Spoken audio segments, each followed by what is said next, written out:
how to find TradingView username. So if you're interested in finding your TradingView username, watch this very short 1-minute video till the end.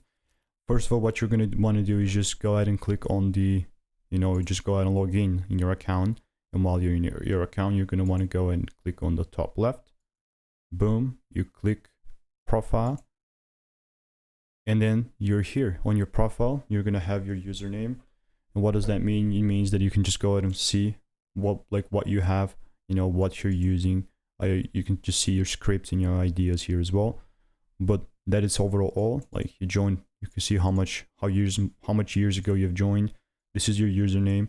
And if you're pretty much interested in some other people's account, you can go ahead and check tradingview.com/u/ and then you type in the username.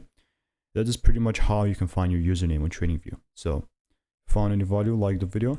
And it's pretty much about that. There's nothing more else to say.